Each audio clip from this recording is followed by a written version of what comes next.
Summer 1885, Laramie, Wyoming Territory. There are worse things than burying your family. Jake Carter learned that truth 8 years ago when he laid 3 coffins in the ground on a Tuesday morning that smelled of ash and regret. The worst thing he discovered was waking up every day after. The worst thing was remembering how to breathe when your lungs didn't want to. The worst thing was learning that a man could go on living long after his heart stopped beating. But this story isn't about dying. It's about what happens when a dead man is forced to choose whether to stay buried or crawl back into the light. And sometimes God sends us second chances we don't think we deserve. Sometimes saying yes to that chance is the hardest thing a man will ever do. The sun hung low over the Carter Ranch that August afternoon, painting the Wyoming sky in shades of copper and gold. Jake stood at his gate, one hand resting on the weathered wood, the other hovering near the Colt revolver on his hip. Not because he intended to use it, just because that's where his hand had lived for 8 years. Ready, waiting, for what he couldn't say anymore. 4 figures approached through the heat shimmer rising off the dirt road. Small figures. Children. Even from a distance, Jake could see they were in bad shape. The way they moved told the story before they ever opened their mouths. Exhaustion in every step. Desperation in the way the oldest one pulled the smallest along. They stopped 10 feet from his gate. Jake didn't move, didn't speak. Just stood there like one of the fence posts, tall and weathered and useful for keeping things out. The girl in front couldn't have been more than 12, thin as a rail with dark hair pulled back severe and eyes that had seen too much too soon. She had 3 smaller children clustered behind her, 2 boys and another girl.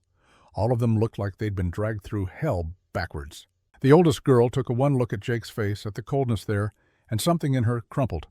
She dropped to her knees right there in the dust. Her arms went around the 3 smaller children, pulling them close like she could shield them from the whole cruel world with nothing but her own skinny body. "Please, sir," her voice cracked on the words. "We ain't got nobody, but we got each other. Don't send us to the orphanage. They'll split us up. I promised Mama." She couldn't finish. The weight of that promise, the impossibility of keeping it, choked the words right out of her. Jake's jaw tightened. His hand moved from his hip to the gate, gripping the iron hard enough that his knuckles went white. He'd practiced this moment in his mind a dozen times over the years. People coming to his gate, asking for help. Drifters, neighbors, anyone. And every time his answer was the same. No. Simple. Clean. Final. But looking down at these 4 wrecked children, at the girl on her knees in his dust, something in Jake's chest shifted. Not softened. He'd forgotten how to be soft. But shifted like a stone settling deeper into cold water. He saw it then. The younger girl, maybe 7 years old, peeking around her sister's shoulder. Blonde hair in tangles. Face smudged with trail dirt. Eyes the exact shade of blue that haunted his dreams. Anna's eyes. His daughter had looked at him like that once. That same mixture of hope and terror. The night of the fire. Before the smoke took her. Before everything turned to ash. Jake sucked in air like he'd been punched. His vision blurred at the edges. For a moment, just a heartbeat, he wasn't standing at his gate in 1885. He was kneeling in the ashes of his house in 1877, screaming names that would never answer again. Rebecca, Ethan, Anna. The memories hit hard and fast. Rebecca's laugh. Ethan on his first horse. Anna picking wildflowers behind the house, always singing, always finding joy in small things. Then the smell of smoke, the roar of flames. His own voice raw from shouting, begging God for a miracle that never came. He'd buried them on a hillside overlooking the valley, 3 graves, one Tuesday. His whole world reduced to carved names on wooden markers that the wind would eventually wear smooth. After that, Jake stopped being Jake. He became something else. A ghost in his own life. Going through motions without meaning. Working the ranch because work didn't ask questions. Eating because his body demanded it, not because he tasted anything. Existing in the space between dead and alive, belonging to neither. For 8 years, the ranch ran on routine and silence. The hands learned not to speak to him unless necessary. Max Sullivan, his foreman and the closest thing he had to a friend, respected the walls Jake had built. The town of Laramie learned to leave him alone. Jake Carter became a cautionary tale mothers told their children. The man who loved too much and lost everything. The man who chose to die standing up. And now, 8 years later, here came 4 more souls, looking for salvation he didn't have to give. "Can't help you." Jake's voice came out rough from disuse, hard as winter ground. "Town's 5 miles that way." He pointed east without looking, started to turn away. His boots scraped against the dirt each step, an effort of will. "We walked 4 days. The older boy stepped forward, maybe 10 years old, with fire in his eyes and fists clenched at his sides. 4 days my sister can't walk no more. You gonna let a little girl die on your doorstep? Danny, that was his name, though. Jake didn't know it yet, and that boy had spirit. The kind that reminded Jake of his Ethan, who would have been 18 now if fire hadn't stolen 18 years from him. Jake stopped, didn't turn around. Just stood there with his back to them, fighting a war inside himself that nobody could see. Not my problem, he said, but his voice lacked conviction. Then whose problem is it? The girl on her knees. Claire stood slowly. Her voice shook but held firm. We knocked on 17 doors between here and Cheyenne. 17. Everyone shut in our faces. Our folks died of diphtheria 3 weeks back. Town council wants to ship us to Denver, to an institution where they separate brothers from sisters like we're cattle to be sorted. She took a breath that rattled in her chest. We heard about you, Mr. Carter. Heard you had a big place. Heard you understood loss. Jake's shoulders tensed. Understood loss. What a pretty way to say he'd failed to protect his own family. What a kind lie to tell a broken man. He turned then, looked at them properly, really looked. The smallest boy couldn't be more than 4, had his thumb in his mouth and tears tracking through the dirt on his face. Silent tears, the kind children cry when they've learned that sobbing doesn't bring help. The middle girl, the one with Anna's eyes, had bloody feet wrapped in rags. She swayed on her legs like a sapling in strong wind. And Claire, 12 years old, and carrying a weight that would crush grown men, standing there with her chin up trying so hard to be strong when Jake could see the cracks forming in her foundation. 3 weeks. Their parents had been dead 3 weeks, and already the world was trying to scatter these children to the wind. Jake's hand went to the gate latch. Mac would tell him he was a fool. The town would talk. Margaret Whitmore and her ladies' committee would have opinions. Let them. Jake had stopped caring what people thought the day he buried his family. But this was different. This was 4 children who would haunt him worse than any ghost if he sent them away. One night, the words came out before he could stop them. Barnes got hay. You sleep there. I'll have my foreman bring food. Come morning, you're gone. Understood. It wasn't kindness. Kindness required a heart Jake no longer possessed. This was just survival, his and theirs. One night so he could look himself in the mirror. One night so these children didn't become 4 more ghosts, adding to his collection. Claire's face transformed. Hope bloomed there, dangerous and bright. Yes, sir. Thank you, sir. We'll be no trouble. I promise we'll— Don't thank me. Jake cut her off. His voice carried an edge that made her step back. And don't make promises you can't keep. Life's got a way of breaking those.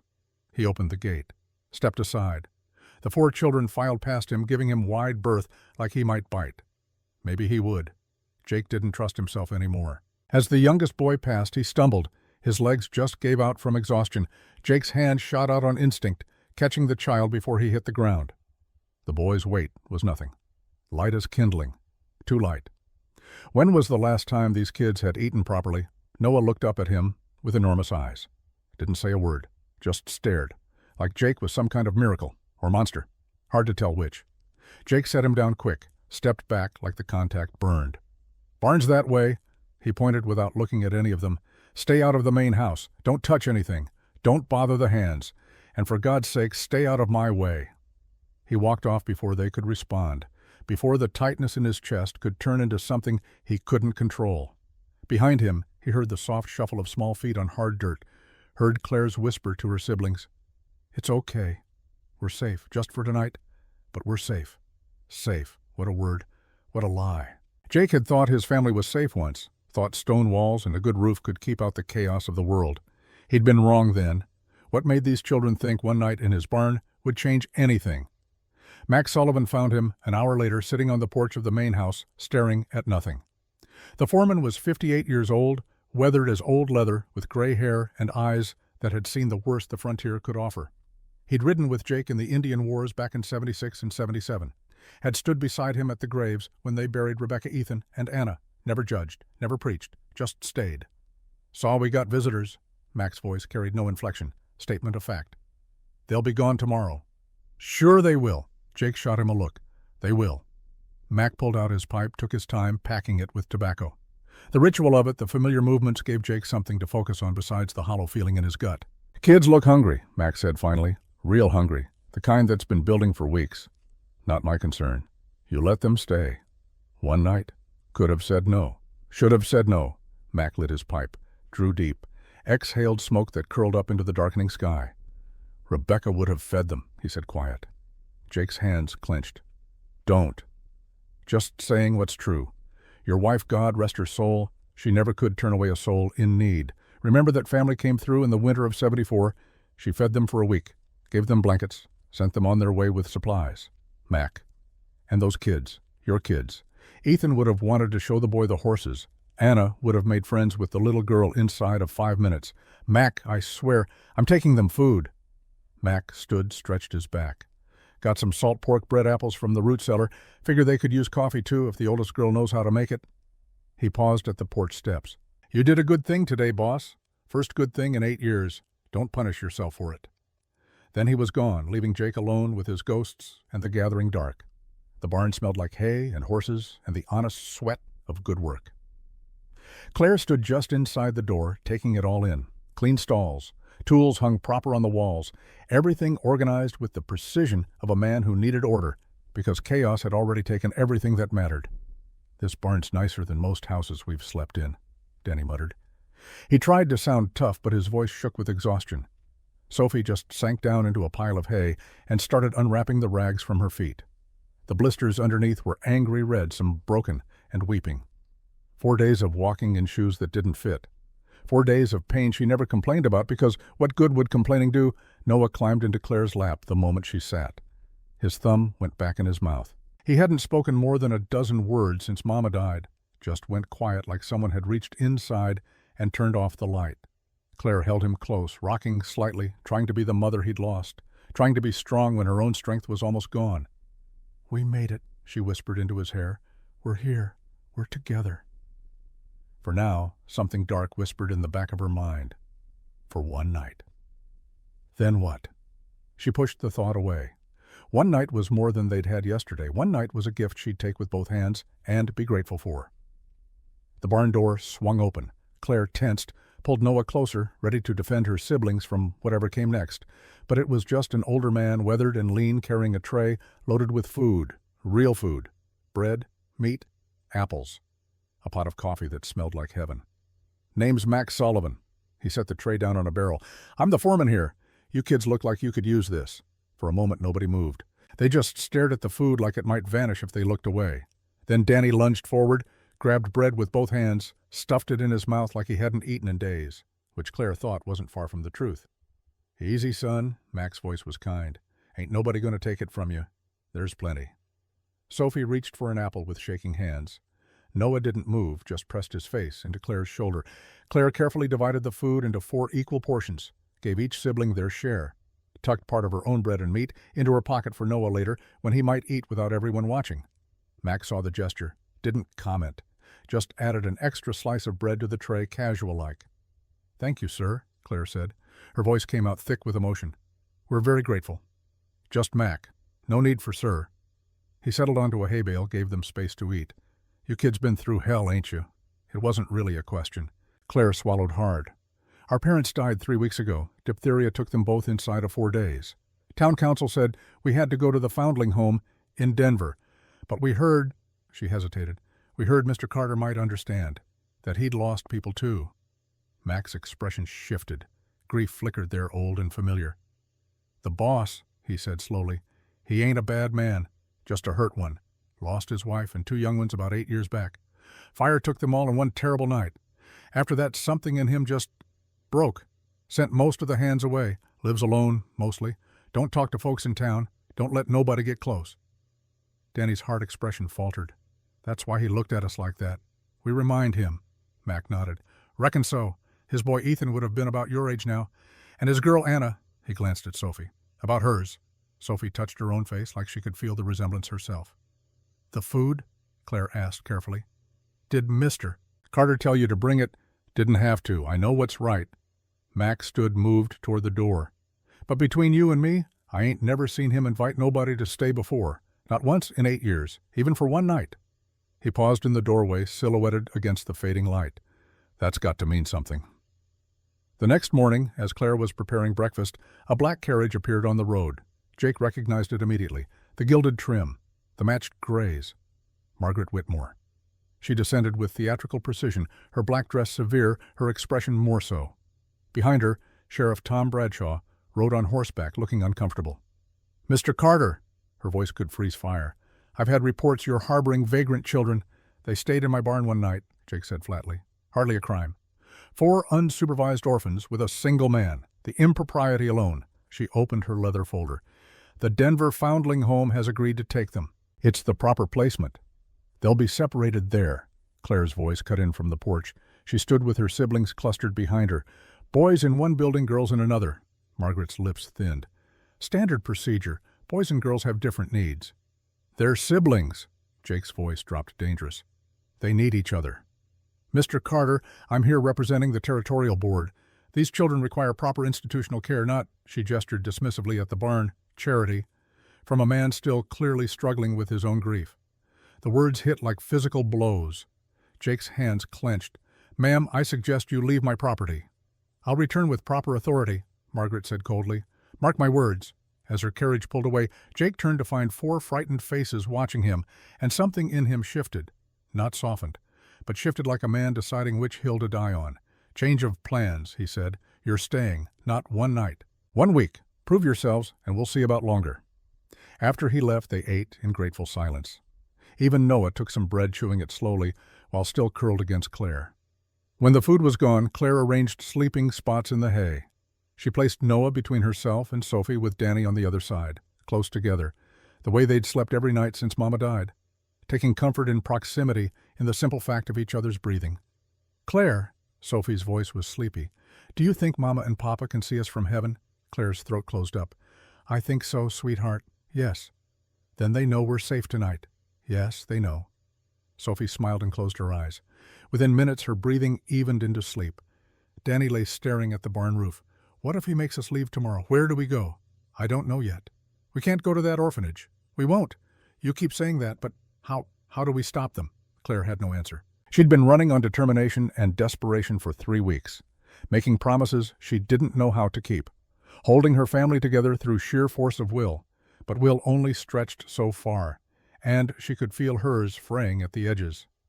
"We'll figure it out," she said, making her voice firm, even as terror churned in her stomach. "We always do." Danny turned to look at her in the dim light. "I'm scared, Emma." He hadn't called her by her real name in weeks. Always Claire, now the name their mother used when things were serious. Hearing Emma come out of his mouth made her feel 12 again. Just a child herself. Not ready for this, not strong enough. "I know," she whispered. "Me too." But they had each other. That was more than a lot of folks had. That had to be enough. One by one, her siblings fell asleep. Claire stayed awake, listening to their breathing, watching moonlight creep through the cracks in the barn walls. Outside, she could see the main house. A single lamp burned in one window. Jake Carter's shadow moved past it, pacing restless. Claire wondered what ghosts kept him awake. Wondered if they looked anything like the ones that haunted her. Different faces, maybe, but the same shape of loss, the same weight of absence. She thought about her mother's last words. "Keep them together, Emma Grace, no matter what. Promise me." Claire had promised, held her mother's fever-hot hand, and swore on everything holy that she wouldn't let them be separated. Now she knelt in the barn of a stranger, and that promise felt heavier than anything she'd ever carried. But somewhere between the weight and the fear, there was also something else. Something small and fragile, but real. Hope. They had 1 night. Tomorrow would bring its own challenges, but tonight, in this barn with food in their bellies and hay soft beneath them, they were together. And together, Claire thought, as sleep finally claimed her, they could survive anything. Even the morning. Morning came to the Carter Ranch the way it always did, with light spilling over the eastern mountains and turning the valley gold. But this morning was different. This morning, Jake woke to the smell of coffee and frying bacon drifting from his kitchen, and for one disoriented moment, he thought Rebecca was alive again. His heart seized in his chest. Then reality crashed back. Rebecca was 8 years dead. The children in his barn were 8 years too late. Jake pulled on his boots and headed toward the smell anger building with each step. He'd said barn. He'd said stay out of the main house.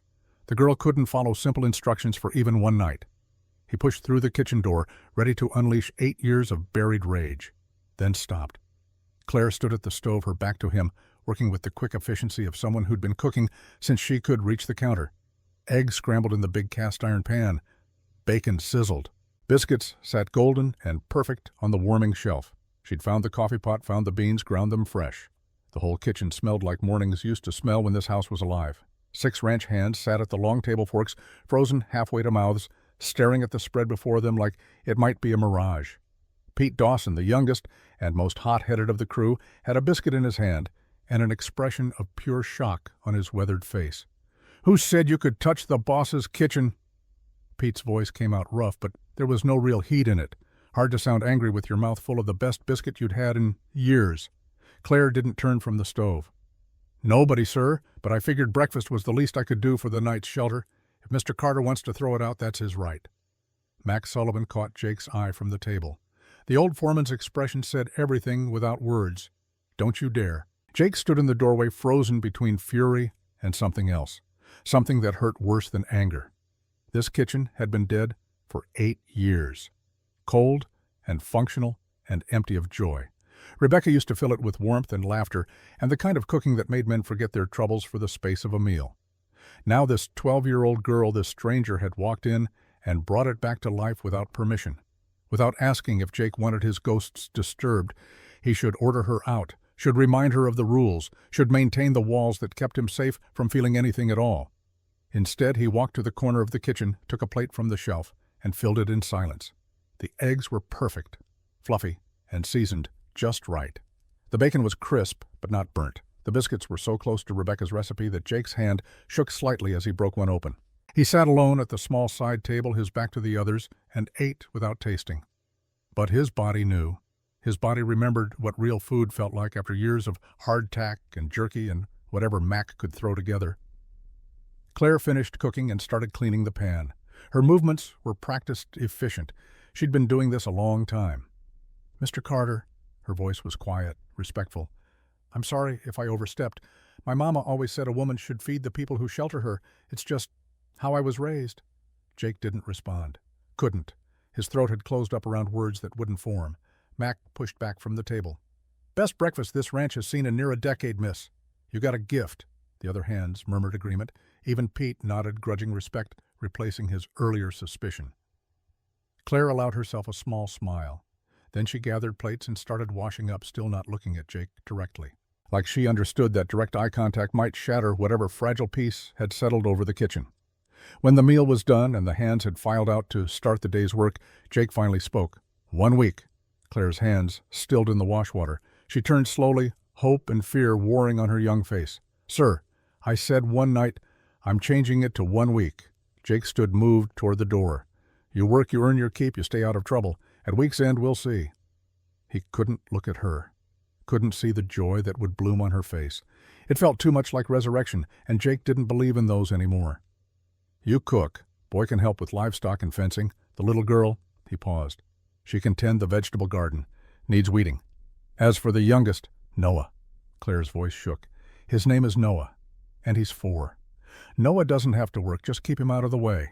Jake walked out before she could thank him, before the tightness in his chest could turn into something he couldn't control.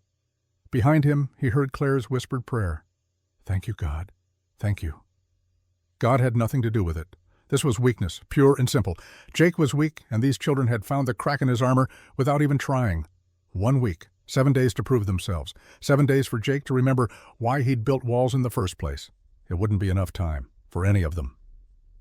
The next 3 days fell into a rhythm that surprised everyone, especially Jake.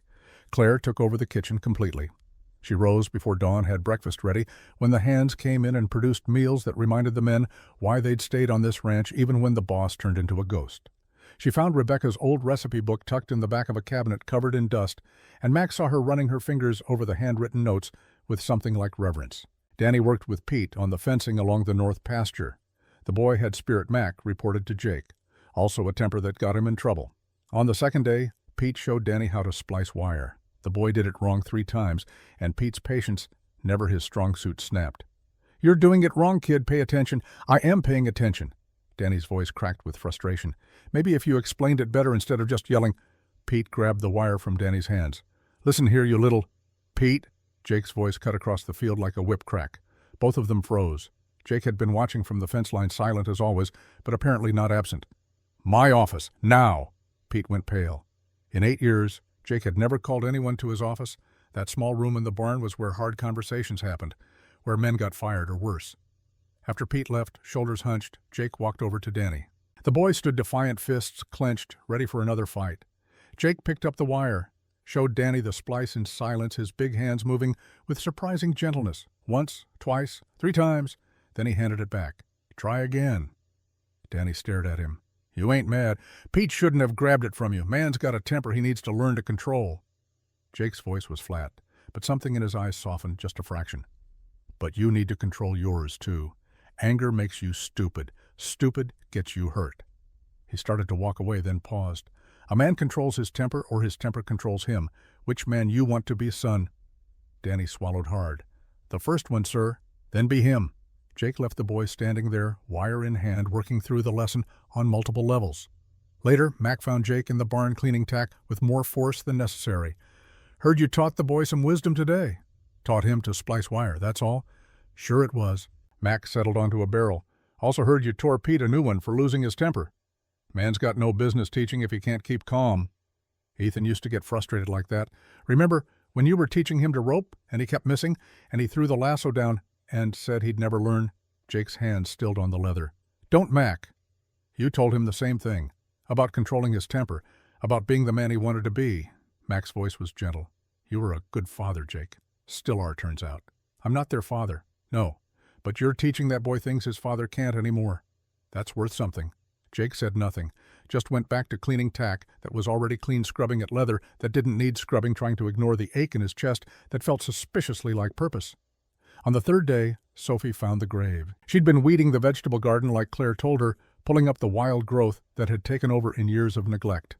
The garden sat on a small rise behind the main house, and from there, Sophie could see most of the ranch spread out below.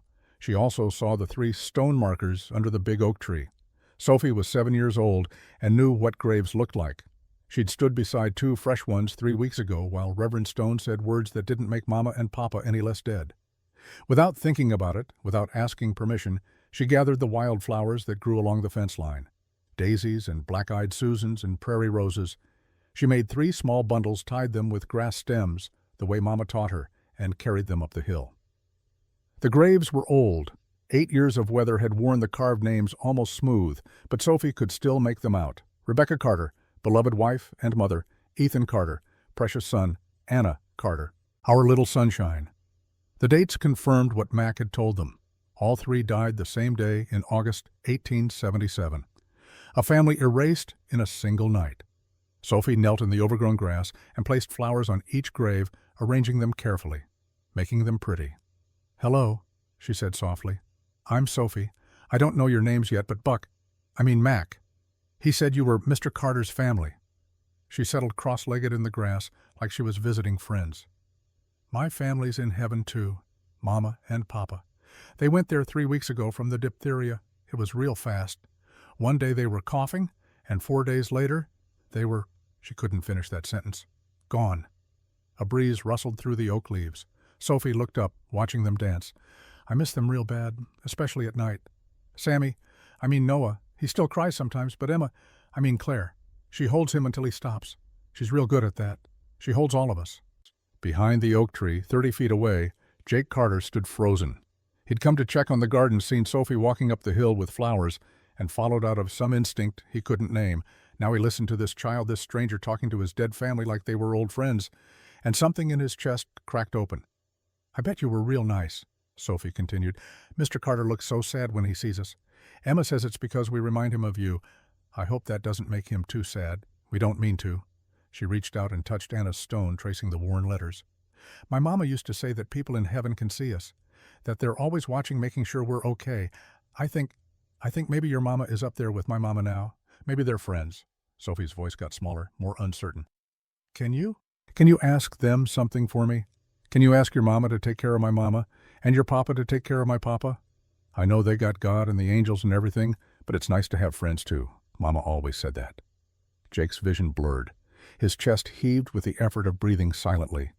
8 years. 8 years since anyone had visited these graves except him. 8 years of standing at a distance, unable to get close, unable to touch the stones that marked his greatest failure. and this little girl just walked up and had a conversation like it was the most natural thing in the world. "I'll come back tomorrow if that's okay," Sophie said. "I'll bring more flowers. The pretty yellow ones by the barn would look real nice here." She stood, brushed grass off her dress, and gave a little wave to the graves. "Bye for now. I hope you don't mind me visiting." She turned and headed back down the hill, humming softly to herself. The same song Anna used to sing while picking flowers, a song Jake hadn't heard in 8 years and couldn't bear to remember until this moment. When Sophie was gone, Jake stepped out from behind the tree. His legs barely held him. He moved to the graves on autopilot, his body knowing the way, even when his mind couldn't process what had just happened. 3 stones, 3 names, 3 pieces of his heart buried in the ground. But now there were wildflowers, fresh and bright and alive, touching the cold stone with color. Jake fell to his knees. For 8 years he'd kept these graves neat but barren. Couldn't bear to bring flowers. Couldn't bear to make them beautiful because beauty felt like a lie, like pretending death could be decorated into something acceptable. But this child, this 7-year-old girl who'd lost everything just like he had, she brought beauty anyway. Not because it changed anything, just because it was kind. The first tear surprised him. Jake hadn't cried since the day he buried them, hadn't let himself. Crying meant feeling, and feeling meant dying all over again. But the tears came anyway, hot and unstoppable, 8 years of grief pouring out in the shadow of an oak tree while wildflowers swayed in the breeze. "Martha," he whispered, using Rebecca's middle name like he always did when they were alone. "I don't know what to do. These children, they're breaking through walls I built to survive." The stone offered no answers. It never did. "That little girl just talked to you like you were having tea together, and the boy Danny, he's got Ethan's fire, and the baby, Noah, he looks at me with trust I don't deserve." Jake touched the flowers Sophie had left, gentle like they might break. "The oldest one, Claire, she cooks like you did. Found your recipe book. Every meal feels like you're back in that kitchen, and it's killing me, Martha. It's killing me to remember what I lost." His hand moved to Anna's stone. "But it's also reminding me what I had, what I was, before." Jake sat back on his heels, face wet with tears, body shaking with sobs he'd held back for nearly a decade. "I promised you I'd stay kind. Remember when you were sick that week before the fire? You made me promise not to let grief make me cruel." He'd broken that promise. Spent 8 years being exactly what Rebecca feared he'd become. Cold, closed, cruel in his isolation. These children need help. And God help me, Martha, I think I need them too. The sun was setting when Jake finally stood. His knees ached from kneeling so long. His face felt raw, but something in his chest had loosened. Not healed, not even close, but loosened enough to let him breathe. He looked at the flowers one more time. Then he turned and walked back toward the house. Tomorrow, he decided he'd tell Sophie she could visit the graves whenever she wanted. That she didn't need permission to bring beauty to the dead. Tonight he'd try to sleep without the usual nightmares. Maybe the ghosts would rest easier with wildflowers nearby. Maybe Jake would too. That evening, for the first time in 8 years, Jake sat at the main table for supper. Not in his usual spot at the head. That still felt too much like claiming authority he'd abdicated, but at the table, with the ranch hands and the 4 children present. Claire nearly dropped the serving spoon when she saw him, recovered quickly, set a plate in front of him without comment. The meal was simple. Beef stew with vegetables, fresh bread, apple cobbler for dessert. But it was made with care, and it tasted like home. Sophie watched him with those wide blue eyes like she was waiting for something. Finally, she spoke up, her voice small but clear. "Mr. Carter, did your wife make good biscuits?" Every fork stopped. The hands tensed, waiting for Jake to snap to retreat, to shut down the conversation with his usual cold silence. Jake swallowed a mouthful of stew. "Best in the territory." Relief rippled around the table. "I used her recipe," Claire said softly. "I hope that's okay. Mac showed me where she kept her book." Jake nodded. Couldn't speak for a moment. When he did, his voice came out rough. "She'd be glad someone's using it. Always said recipes were meant to be shared, not hidden away." Danny, emboldened by the conversation, jumped in. "My ma used to say the same thing. Said food was love you could taste." Smart woman. They ate in silence for a while. Not uncomfortable, just peaceful. The kind of quiet that comes from people being together without needing to fill every moment with words. Noah, who'd been sitting pressed against Claire's side, slowly slid down from his chair. Everyone watched as the small boy walked around the table, stopped next to Jake's chair, and just stood there. Waiting. Jake looked down at him. Noah looked up. 4-year-old thumb hovering near his mouth, eyes solemn as an old man's. Then Noah did something that stopped Jake's heart. He climbed up into Jake's lap, settled there like it was the most natural thing in the world, and went back to eating his stew.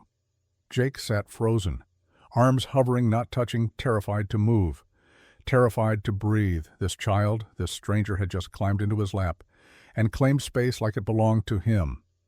Mac caught Jake's eye across the table. The old foreman's expression was gentle.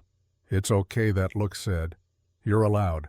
Slowly, carefully, Jake's arms came down. One hand rested on Noah's back, light, barely there, but present. The child didn't flinch, just kept eating, secure in a trust Jake hadn't earned, but was being offered anyway. "He likes you," Sophie said matter-of-fact. "He don't sit with just anybody." Jake couldn't respond. His throat had closed around words that wouldn't form, but he felt the small weight of Noah against his chest, felt the warmth of a living child in his arms for the first time in 8 years, and something in him broke, not in the painful way, in the way frozen ground breaks when spring finally comes. Painful, yes, but necessary, the kind of breaking that lets new things grow. They finished supper like that, Noah in Jake's lap. The others talking quietly about the day's work, about small victories and minor setbacks. Normal conversation, family conversation, the kind Jake thought he'd never have again. When the meal ended and Claire started clearing plates, Jake finally spoke. His voice came out barely above a whisper, but in the quiet kitchen, everyone heard. "The week's over," Jake said quietly.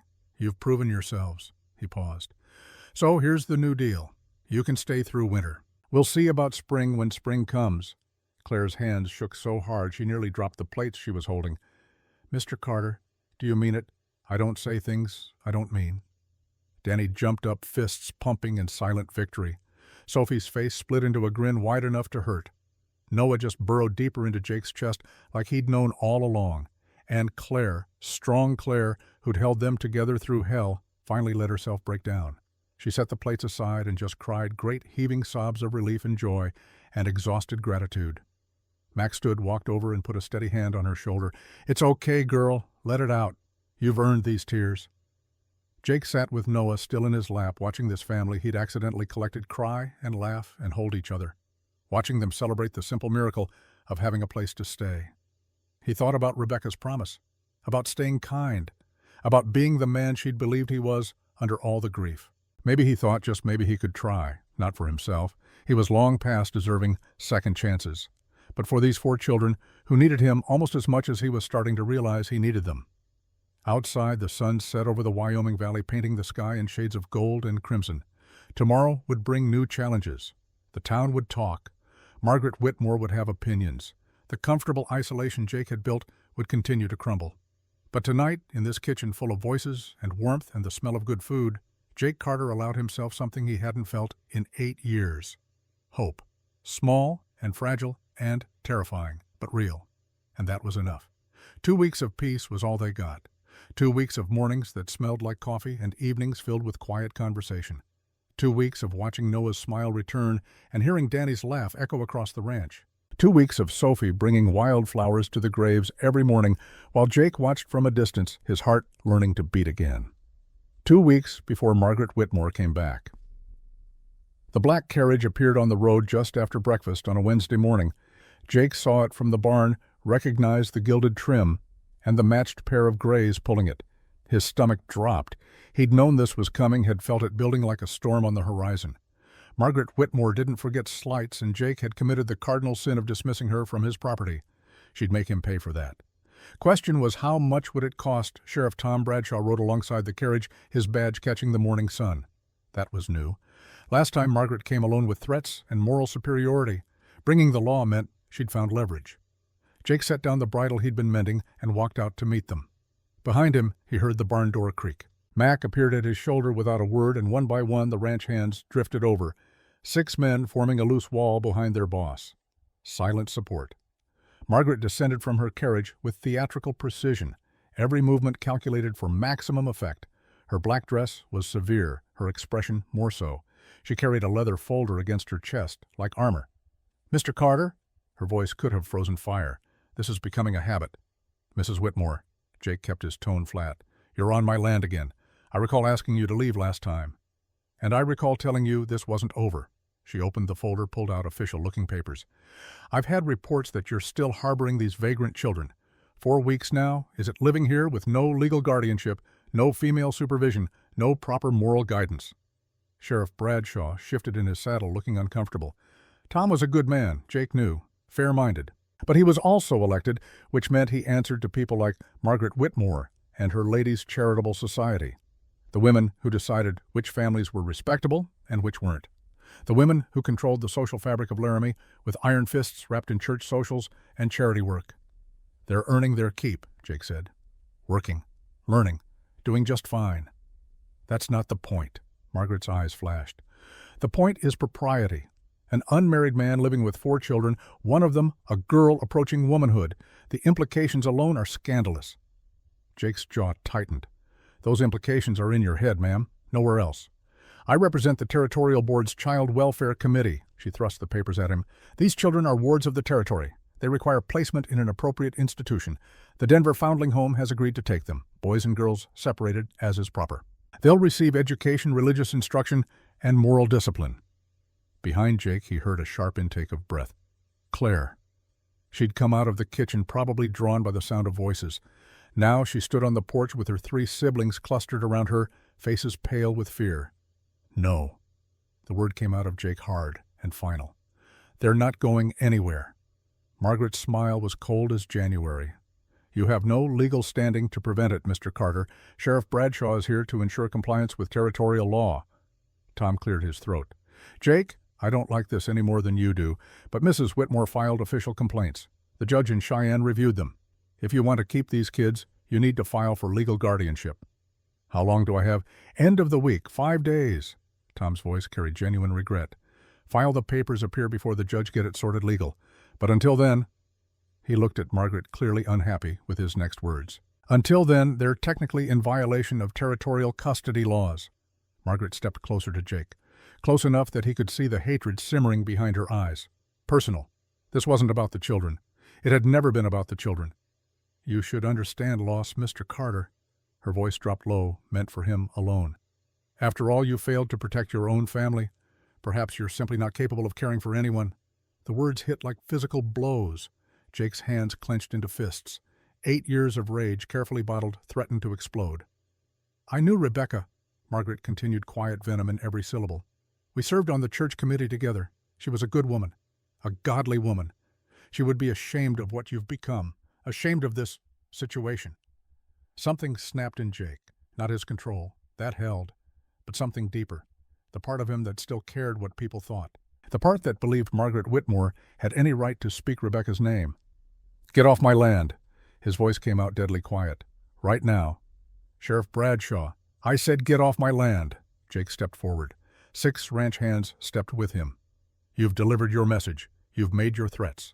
Now leave before I forget that I'm trying to be a better man than I was yesterday. Tom intervened quickly. Mrs. Whitmore, we should go. Jake, file those papers. Get yourself a lawyer. Make this right legal or I'll have to come back. And next time won't be a conversation. Margaret gathered her skirts, her face pinched with fury. But she'd gotten what she came for. The threat delivered. The timeline established. The power play executed. 5 days, Mr. Carter. Then those children come with me, whether you like it or not. She climbed back into her carriage. Tom tipped his hat to Jake, apology clear in the gesture, and rode alongside as the carriage pulled away. When they were gone, Jake turned to find Claire standing 10 feet behind him, Noah clinging to her skirt, tears streaming down her face. We'll fight this, Jake said. The words surprised him, but once they were out, he knew they were true. We'll get a lawyer, file the papers, make it legal. What if it's not enough? Claire's voice broke. What if they take us anyway? Jake had no answer for that, so he did the only thing he could. He walked over and put his hand on her shoulder. Solid, present, a promise without words. Then they'll have to go through me first. Mac organized the War Council that evening. That's what he called it anyway. War Council sounded better than desperate scramble to find people willing to stand against Margaret Whitmore's social tyranny. But that's what it was. They gathered in the barn after supper. Mac had spent the afternoon riding to neighboring ranches, talking to townspeople, calling in favors accumulated over decades of straight dealing. Now 8 men sat on hay bales in a rough circle, and Jake felt something he hadn't felt in years. Community. First was Dr. Samuel Harrison, the town physician, 50 years old with kind eyes and steady hands that had brought half of Laramie into the world. He'd examined Sophie's feet at Margaret's request 2 weeks ago, looking for evidence of neglect. Found the opposite. "Those children are healthier now than when they arrived," he said in his measured way. "The girls' feet have healed completely. All 4 show signs of proper nutrition, adequate rest, emotional security. From a medical standpoint, this is the best placement they could have." "You willing to say that to a judge?" Mac asked. "Absolutely. Margaret Whitmore wanted me to find evidence of abuse or neglect. What I found was a family healing together. That's worth defending." Next was Reverend Jonathan Stone. The man looked tortured, caught between conscience and congregation. Margaret controlled the church ladies, and the church ladies controlled their husbands' donations. Standing against her meant risking the church's financial stability. But Jonathan Stone hadn't become a minister to serve money. "I've been watching from afar," he admitted, his voice heavy with guilt. "Watching Jake Carter these past weeks. That man was dead inside for 8 years. Now he's alive. I don't know if that's God's work or just human connection, but I know it's good. And I know Margaret's crusade isn't about child welfare. It's about power." He looked at Jake directly. "I'll testify. Cost me what it will, I'll tell the truth." Jake nodded, throat too tight for words. One by one, they went around the circle. Pete Dawson, the ranch hand who'd started out hating the kids, now spoke about Danny's work ethic. "Boy's learning fast. Got good instincts. Needs guidance, sure, but he's getting it. Getting it from a man who knows what he's doing." Red Sky Walker, the old Arapaho who lived on the edge of Jake's property, had ridden in that afternoon. He spoke in his deliberate way, mixing English and Arapaho about the healing he'd witnessed. "Dead man walking is now living man teaching. This is good medicine, strong medicine." Molly Jenkins from the general store, 2 other ranchers who'd known Jake before tragedy struck. Even Tom Bradshaw's wife Sarah sent word through Mac that she'd testify if the judge allowed it, though Tom couldn't officially take sides. By the time they finished, Jake had 8 witnesses willing to stand before a judge and vouch for his character. 8 people willing to risk Margaret Whitmore's wrath. "Why?" Jake finally asked. The question had been building all night. "Why risk it? Margaret runs this town. Cross her and you'll pay for it." Dr. Harrison answered first. "Because some things are worth the cost. Those children deserve a home. You deserve a chance at redemption. And Margaret Whitmore deserves to learn that power has limits." "Besides," Molly added with a dry smile, "half the town's tired of her telling us how to live." About time someone stood up. Mac clapped Jake on the shoulder. "You got allies, boss. More than you knew. More than you thought you deserved, probably. But they're here." After the meeting broke up, Jake found Claire in the kitchen, washing the last of the supper dishes. Her hands moved mechanically, but her eyes were far away. "Heard voices in the barn," she said without turning. "Sounded like a lot of people. People willing to help. Witnesses for the hearing." Jake leaned against the doorframe, suddenly exhausted. "Doc Harrison, Reverend Stone, some others. We got support." Claire's hands stilled. "Really? Really?" She turned then, and Jake saw the weight she'd been carrying, not just tonight, for weeks, maybe months. The burden of holding her family together with nothing but determination and desperate hope. "I'm scared, Mr. Carter." The admission cost her. "Every night I dream about men in uniforms coming to take us away. About being in that orphanage, hearing Noah crying in a different building, not being able to get to him." Jake crossed the kitchen, pulled out a chair, sat down so he wasn't towering over her. "Claire, look at me." She did, her eyes bright with unshed tears. "I made you a promise when I said you could stay. I'm a man who keeps his promises. We're going to fight this legal. We're going to get it sorted proper. And if somehow, some way that's not enough—" He paused, making sure she heard every word. "Then they'll have to drag you out of here by force. And I'll make damn sure the whole territory knows what they did. You'd do that, risk everything." "Already am." Jake managed something close to a smile. "Besides, you're the best cook this ranch has ever had. Purely selfish reasons for keeping you." Claire laughed, watery but real. "Thank you, Mr. Carter." "Call me Mr. Jake." The word surprised him, but felt right. If we're going to be family in the eyes of the law, might as well start acting like it. Her smile could have lit the whole valley. The next 2 days blurred together in preparation. Jake rode to Cheyenne, spent a full day with a lawyer filing guardianship papers and building their case. He came back with documents, deadlines, and a court date set for Monday morning, 4 days away. Back at the ranch, he drilled the children on how to answer questions, not coaching them to lie, just helping them understand what the judge would want to know. They'll ask if I'm kind to you, Jake said, sitting with all four of them in the front room. What do you say? Danny spoke up first. That you're teaching me to be a man, that you're patient even when I mess up. Good. Sophie, that you let me bring flowers to your family, that you don't get mad when I cry. Claire, that you treat us with respect, that you gave us a home when nobody else would. Jake looked at Noah.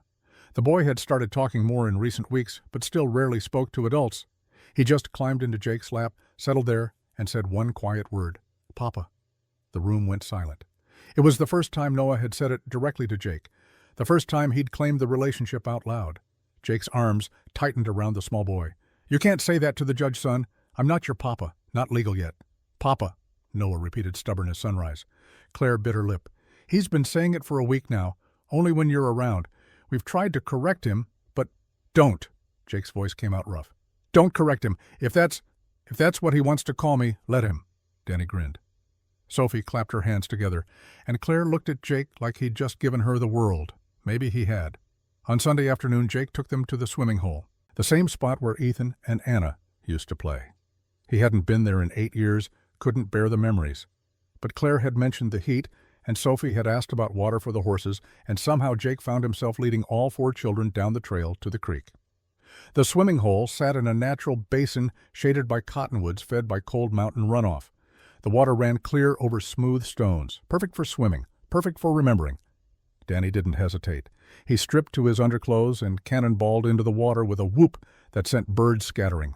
Sophie waded in carefully, gasping at the cold, but laughing. Claire sat on the bank with Noah, letting him splash his feet while she kept watch. Jake stood apart, leaning against a cottonwood, watching them play, trying not to see ghosts in the water, trying not to hear Anna's laughter in Sophie's squeals, trying not to remember Ethan diving from that exact same rock where Danny now balanced. You're not swimming, Claire's voice pulled him back. Someone has to watch. I'm watching. You could join them. Jake shook his head. Not much of a swimmer these days. Claire was quiet for a moment, then soft. They loved it here, didn't they, your children? Yeah, they did, Jake's voice caught. Spent whole summers in this water. Anna would float on her back looking for shapes in the clouds. Ethan would try to catch fish with his bare hands. Never did, but he never stopped trying. Thank you for bringing us here. I know it's hard. It's different than I thought. Jake watched Noah toddle toward the water's edge, fearless. Thought it would hurt worse, but it's more like they're here too somehow. Watching. Claire reached over and squeezed his hand. Quick, brief, but it anchored him. Noah reached the water and looked back at Jake, held out his small arms, waiting. Jake found himself moving before he'd decided to. He scooped Noah up, waded into the cold creek, and let the boy splash and laugh and soak them both. Danny swam over, then Sophie. Soon, all 4 children were surrounding him, demanding he dunk them and toss them and be the monster they could escape from. For the first time in 8 years, Jake played. It felt like resurrection. They stayed until the sun started sinking, walked back to the ranch tired and waterlogged and happy. That evening, they sat on the porch together watching the stars come out. Noah fell asleep in Jake's lap. Sophie leaned against Claire. Danny whittled a piece of wood with a knife Pete had given him. Peace. Simple and profound. It couldn't last. Word came through Mac that evening. Margaret had filed formal complaints with the territorial board. A hearing was coming. Jake took the papers, official seal, legal language, his fate and the children's spelled out in black ink. Thank you, son. Your boss put you up to delivering this after dark. The deputy flushed. No, sir. Mrs. Whitmore did. Said you needed to have time to think about what's coming. Psychological warfare, of course. After the deputy left, Jake opened the envelope, read through the summons. Claire appeared at his elbow, trying to see over his shoulder. What does it say? Says we have to convince Judge Harlan Pierce that I'm fit to be your guardian. Says Margaret Whitmore has filed formal objections based on my unstable emotional state and lack of proper female supervision. What if we lose? The question came out small and scared. What if the judge says no? Jake folded the papers, looked at this 12-year-old girl who'd been forced to be strong for so long. Then we appeal, fight it in higher courts, make noise until someone listens. He put his hand on her shoulder. But we won't lose, Claire. We've got truth on our side. We've got witnesses. We've got... He struggled for the right word. We've got family. Claire threw her arms around him. Jake stiffened, then slowly relaxed into the embrace. Let himself be hugged. Let himself give comfort instead of just receiving it. I'm still scared, she whispered. Me too. Jake's admission surprised them both. But we'll be scared together. And that's better than being scared alone. They stood like that while the Wyoming night settled around them. Tomorrow they'd prepare for battle. Tomorrow they'd gather their allies and marshal their arguments. But tonight they were just a broken man and 4 broken children holding each other against the dark. And somehow that was enough. Inside the house, Mac watched through the window, saw Jake holding Claire, saw the other children gravitating toward them, saw something that looked remarkably like family forming in the ruins of tragedy. About damn time, Mac muttered to himself, smiling. Monday was coming. The storm was coming. But Jake Carter wasn't the same man Margaret Whitmore had dismissed 4 weeks ago. That man was dead and buried with his ghosts. This man, the one holding frightened children and making promises he intended to keep this man, was alive. And alive men could fight. The Laramie Ladies Charitable Society met every Monday afternoon in the church basement. 12 women sitting in a circle drinking tea from china cups, discussing which families needed charity and which needed correction. Margaret Whitmore sat at the head like a queen holding court, and for 20 years what Margaret decided became law in polite society. Today's agenda had only one item: Jake Carter and those children. The situation is intolerable. Margaret's voice carried the weight of moral certainty. An unmarried man living with 4 children, including a girl of 12. The impropriety alone should concern us all. But there's more. She opened her leather folder, began distributing papers around the circle. Character assessments, financial records acquired through means she didn't specify, a timeline of Jake's isolation since the fire. 8 years of documented instability, she continued. Dismissed most of his ranch hands, refused to attend church, avoided all social gatherings. Dr. Harrison can testify to signs of melancholia. The man is clearly unfit. Mrs. Abernathy, the banker's wife, raised a tentative hand. But Margaret, I've heard the children are doing well, that they're fed and clothed, and— You've heard rumors. Margaret's interruption was surgical. I deal in facts. The fact is that Jake Carter rejected proper Christian charity 8 years ago when I offered to help him through his grief. Rejected it rudely, I might add. Now he takes in street children and expects us to applaud his sudden charity. She let that sink in. Several women shifted uncomfortably. They all knew the real story. Margaret had pursued Jake after Rebecca's death, presented it as offering companionship, but everyone understood it for what it was. A widow seeking a wealthy rancher. Jake had refused her advances coldly publicly, and Margaret Whitmore did not forgive public humiliation. This wasn't about the children. It never had been. But the women in this room depended on Margaret's approval for their own social standing. Speaking against her meant risking exclusion from society, from church functions, from the invisible networks that made frontier life bearable. Only one woman had the courage to object. I disagree. Sarah Bradshaw, the sheriff's wife, set down her teacup with deliberate care. My husband has been to that ranch 3 times now. He says those children are thriving, says Jake Carter is changed, more alive than he's been in years. Margaret's smile didn't reach her eyes. Your husband enforces the law, Sarah. He doesn't make moral judgments about fitness? No, but I do. Sarah stood gathering her shawl. I've known Jake Carter since before the fire. He was a good man then. Grief broke him. Yes, but grief breaks all of us in different ways. Maybe these children are helping him heal.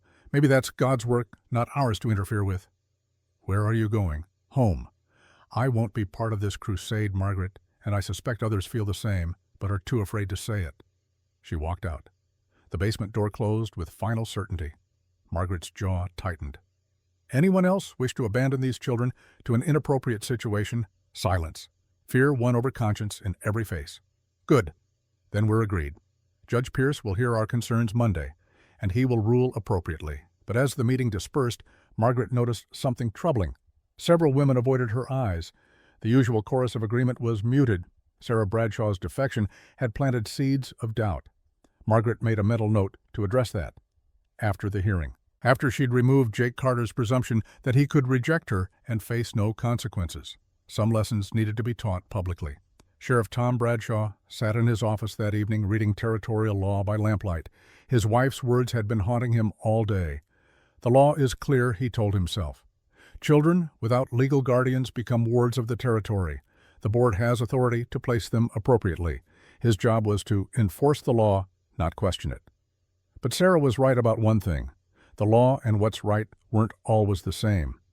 Tom had been to the Carter Ranch 3 times now. He'd seen those children, seen Claire cooking with quiet competence, seen Danny working alongside the hands learning skills that would serve him for life. Seen Sophie's garden thriving bright with flowers she carried to graves Tom knew Jake hadn't visited in years. Seen Noah climbing into Jake's lap like it was the safest place in the world. Those weren't children suffering from neglect. Those were children healing. But Margaret had filed official complaints.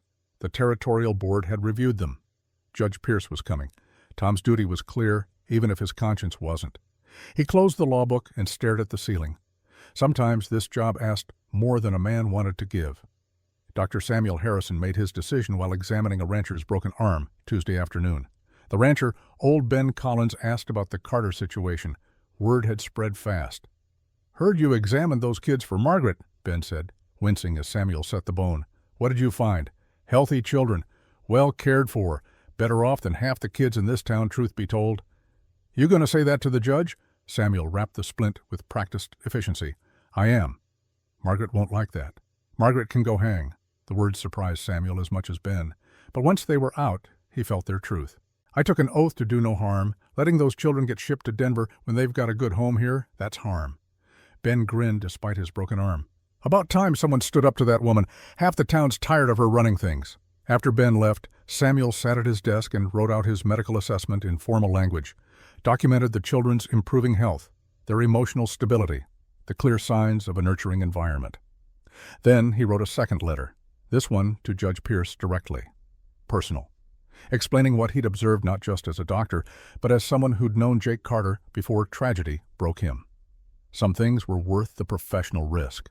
Mac Sullivan spent Tuesday and Wednesday riding a circuit through Albany County, visiting ranchers Jake had known before the isolation, calling in favors from men who owed Jake for help rendered years ago, building an army one conversation at a time. At the Double Bar 7 he found Walt Morrison branding cattle. Walt had worked on the Carter Ranch 10 years back, before the fire, and he remembered what Jake had been. "Boss needs character witnesses," Mac explained. "Judge is deciding if he can keep those kids. Margaret Whitmore's fighting it."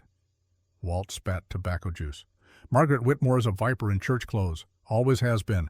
She after Jake because he wouldn't court her after Rebecca died. That's the size of it. Petty woman." Walt wiped his forehead. "I'll testify. Jake was the best man I ever worked for. Fair, honest, cared about his people. If he's taking in orphans, he's got good reason." Mac got similar responses at 6 other ranches.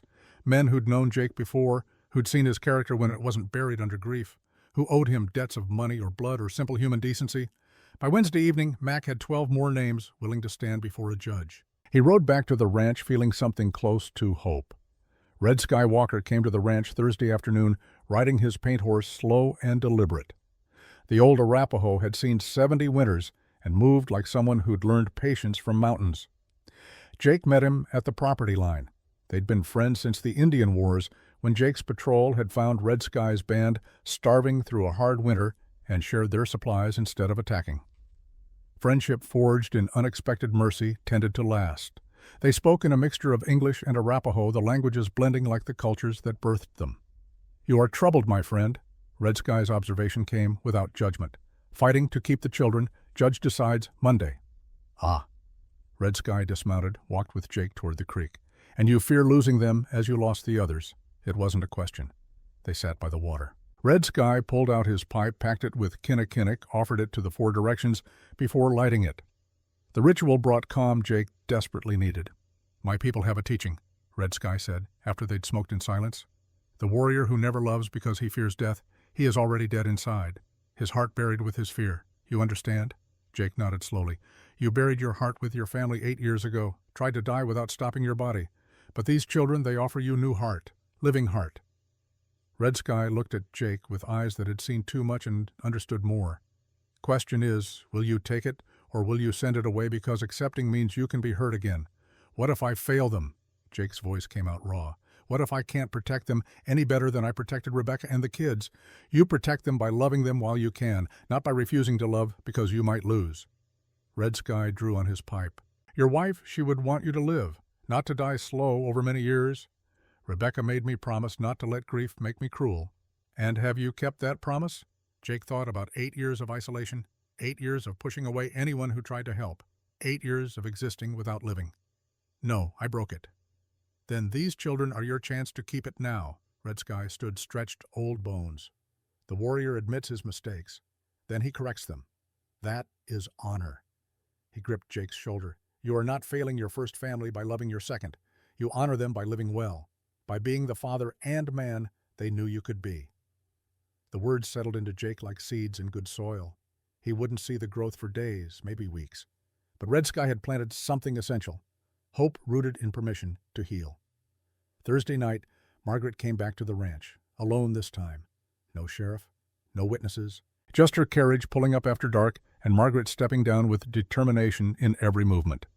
Jake met her at the porch. Behind him, lamplight from the kitchen cast his shadow long across the yard. Mrs. Whitmore didn't expect you until Monday. I came to make you an offer. She climbed the porch steps uninvited.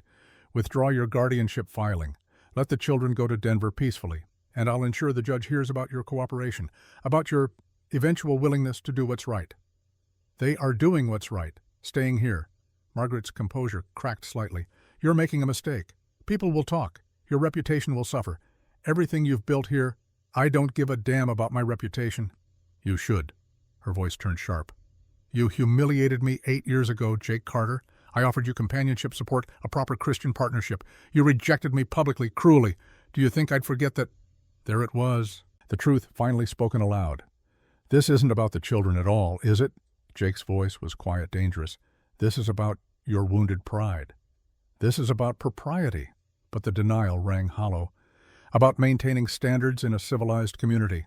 About revenge. Jake stepped closer. You're using 4 orphaned children as weapons to hurt me because I wouldn't marry you when my wife's grave was still fresh. Margaret's face flushed. How dare you? How dare I tell the truth? How dare I see through your righteousness to the petty, vengeful woman underneath? Jake's voice rose.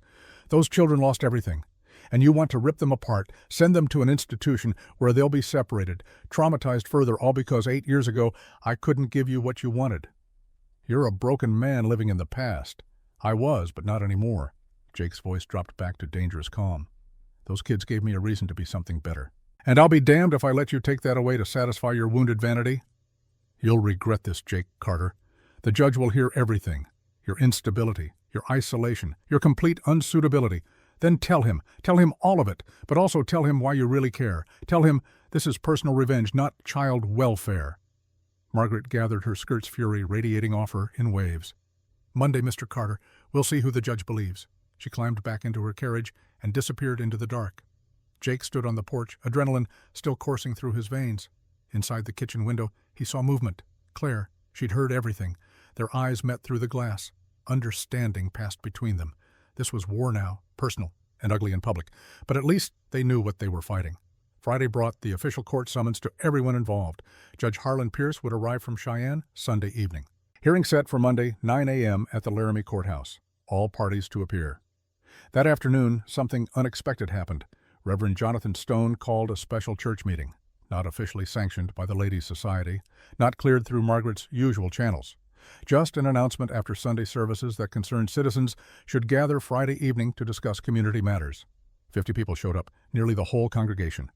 Margaret sat in the front row, her faction of loyal supporters around her, but she looked uneasy. This meeting wasn't her idea, wasn't under her control. Reverend Stone took the pulpit with the weight of conscience on his shoulders. Friends, we face a decision. Monday, Judge Pierce will determine whether Jake Carter can provide guardianship for 4 orphaned children. Mrs. Whitmore has raised concerns. I've heard them. Some are valid questions about propriety and legal standing. Margaret nodded, satisfied. But I've also watched Jake Carter these past weeks, watched him from a distance, because like many of you, I kept my distance when grief broke him 8 years ago. Stone's voice carried genuine remorse. We let him suffer alone. We decided his pain was too uncomfortable to bear witness to. We failed him as a community. Murmurs rippled through the congregation. Now he's chosen to do what none of us would. He's taken in 4 children nobody wanted. He's feeding them, teaching them, giving them the home we all refused to provide. Stone looked directly at Margaret. And we're going to punish him for that. We're going to tear that family apart because of propriety. Reverend Stone, Margaret stood. I'm not finished, Margaret. The use of her first name from the pulpit shocked everyone. You've controlled this church's charitable work for 20 years. You decide who deserves help and who doesn't, who's respectable and who isn't. And you've done good work. I won't deny that. He paused, gathering courage for what came next. But this isn't about charity or propriety. This is personal. Everyone in this room knows Jake rejected your advances after Rebecca died. Everyone knows you've held that grudge, and now you're using these children, these innocent children, as weapons in a personal vendetta." The church erupted, half the congregation shouting agreement, half shocked into silence. Margaret's face went white with rage. "How dare you?" she found her voice. "I have only ever acted in these children's best interests." "Then withdraw your objection." Stone's challenge rang clear. "If this is truly about their welfare, not your wounded pride, withdraw. Let the judge see that the community supports this placement." Margaret looked around the room, saw faces she'd controlled for years now, watching her with new eyes, saw doubt where there'd been automatic agreement, saw her power crumbling. "Never." The word came out hard. "These children need proper institutional care, and Jake Carter needs to learn that actions have consequences." There it was, admission that this was about punishing Jake. Sarah Bradshaw stood. "I support the Carters, Jake and those children. They're a family, real family, not the kind that exists on paper, but the kind built from need and love and choosing each other." Dr. Harrison rose. "I second that. Medically, those children are better off now than they've been since their parents died." One by one, people stood. Not everyone. Margaret's core supporters remained seated. But enough. Enough to show the judge that the community was divided, that Margaret didn't speak for everyone, that Jake Carter had allies willing to stand publicly. Reverend Stone tallied the count. 27 people standing in support, 15 seated with Margaret, 8 undecided. Monday, those who support the Carters should attend the hearing. Let Judge Pierce see that this community stands with them. The meeting ended in chaos. Margaret swept out without another word, her supporters following like ducklings. But the damage was done. Her absolute control had cracked. Outside, Jake stood with Mac, having watched through the church windows. He'd seen the whole thing, seen his community, the same community that had left him to grieve alone for 8 years, finally standing up. Not for him, for something bigger, for the principle that family wasn't just blood, that redemption was possible, that love counted more than propriety. "You got your army, boss." Mac's voice was rough with emotion. "I got more than that." Jake watched people filing out, saw them nodding to him through the window. "I got hope." They walked back to the ranch under stars that seemed brighter than usual. Monday would bring the fight, but tonight brought community. And sometimes that was everything. Monday morning arrived cold and clear, the kind of September day that promised autumn was coming, whether Wyoming was ready or not. Jake stood in his bedroom before dawn, pulling on the suit Mac had dug out from the back of the closet, the same suit he'd worn to Rebecca's funeral. The fabric smelled like cedar and mothballs, and memories he'd tried to bury. His hands shook, buttoning the shirt. Downstairs, Claire was already cooking breakfast. The smell of coffee and bacon drifted up the stairs, achingly normal for a day that would decide everything. By the time Jake made it to the kitchen, all 4 children were dressed in their best clothes, which wasn't saying much. Claire wore a faded blue dress that had been her mother's. Danny had clean pants and a shirt Mac had found. Sophie's dress was patched at the elbows. Noah's clothes were too big, borrowed from one of the ranch hand's sons, but they were clean, pressed. Their hair was combed. They looked like children someone cared about. That had to count for something. "You all ready?" Jake asked, his voice rougher than intended. Claire nodded. Her face was pale but determined. "We're ready." They ate breakfast in near silence. Nobody had much appetite, but Claire had cooked anyway, because that's what you did when your world was ending.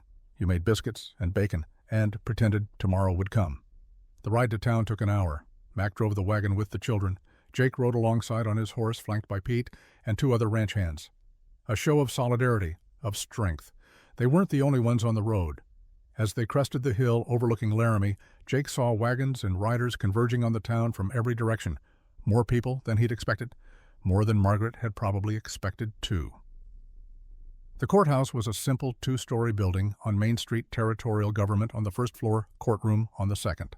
By the time they arrived at 8:30, a crowd had already gathered on the steps. Jake recognized faces. Ranchers he hadn't spoken to in years. Townspeople who'd avoided him since the fire.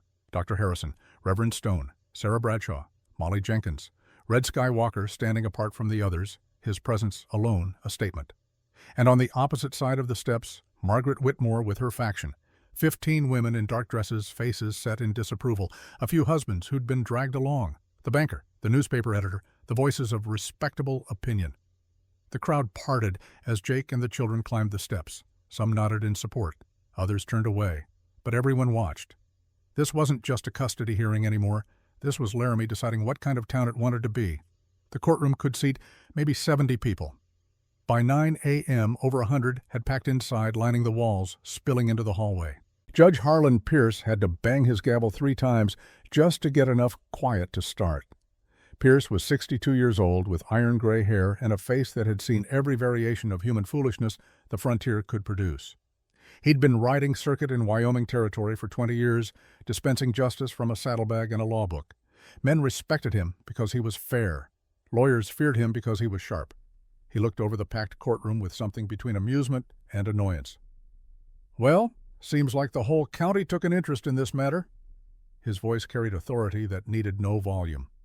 "Let's establish the facts clearly. This hearing concerns the petition of Jacob Carter for temporary guardianship of 4 minor children named Claire, Daniel Sophie, and Noah Hayes. Mrs. Margaret Whitmore, representing the Territorial Child Welfare Committee, has filed objections. Each side will present their case. I'll make my ruling." "Understood." Murmurs of agreement. "Mrs. Whitmore, you filed the objection. You go first." Margaret stood every inch the righteous crusader. Her lawyer, a thin man named Pemberton from Cheyenne, rose with her. "Your Honor, the facts are straightforward. Mr. Carter is an unmarried man with no legal relationship to these children. He lives alone on an isolated ranch with minimal supervision. He has a documented history of emotional instability following the tragic death of his family 8 years ago." Pemberton produced papers, medical records that Dr. Harrison had been forced to provide under subpoena, financial records showing Jake had reduced his workforce, testimony from church ladies about his absence from social functions. "Furthermore," Pemberton continued, "there are serious questions of propriety. The oldest child is a girl of 12 approaching womanhood.